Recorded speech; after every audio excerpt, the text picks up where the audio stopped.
दोस्तों, क्या आप जानना चाहते हैं आपकी वो आदत जिनसे आपका चेहरा ख़राब हो जाता है।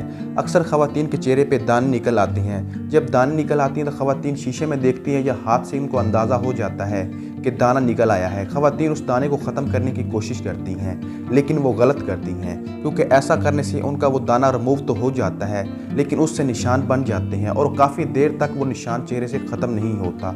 वो बहुत ही बुरा लगता है। अगर वो रिमूव करती हैं, हो सकता है उसके बैक्टीरिया से आपके फेस पे और ज़्यादा दाने बन जाए। इसलिए आप कभी भी पिंपल्स को ख़त्म करने की कोशिश खुद से ना। क्या आप जानना चाहते हैं आपके चेहरे पे दाने क्यों निकल आते हैं? जी तो चलो आपसे शेयर करते हैं। बहुत ज़्यादा प्रोडक्ट का चेहरे पर इस्तेमाल करना आपके लिए नुकसानदेह साबित हो सकता है। हो सकता है वो आपके लिए साइड इफ़ेक्ट हो, लेकिन आप उसे मुसलसल इस्तेमाल कर रहे हैं। जब भी कोई चीज़ इस्तेमाल करें, उसे पहले चेक करें क्या कि हमारे लिए फ़ायदेमंद है या हमारे लिए नुकसानदेह। क्या आप जानना चाहते हैं जिस तकिए या बेडशीट पे हम सोते हैं, कुछ दिन के इस्तेमाल के बाद उसको चेंज कर देना चाहिए, क्योंकि उसमें जरासीम बन जाते हैं। इसकी वजह से चेहरे पर दाने हो जाते हैं। क्या आप जानना चाहते हैं हमें दिन में 3 से 4 बार अपना चेहरा धोना चाहिए किसी अच्छे साबुन या फेस वॉश से, ताकि हमारे चेहरे पे मिट्टी जमा होने के बाद दाने ना बन सके। अक्सर नींद ना पूरी होने की वजह से भी चेहरे पर दाने बन जाते हैं। अपनी नींद पूरी करें और पुरकशिश नजर आए। उम्मीद है आप जान चुके होंगे इन आदत की वजह से आपका चेहरा खराब हो जाता है। उम्मीद है वीडियो आपको अच्छी लगी होगी। वीडियो अच्छी लगे तो वीडियो को लाइक कीजिए। चैनल पे न्यू है तो चैनल को सब्सक्राइब कीजिएगा।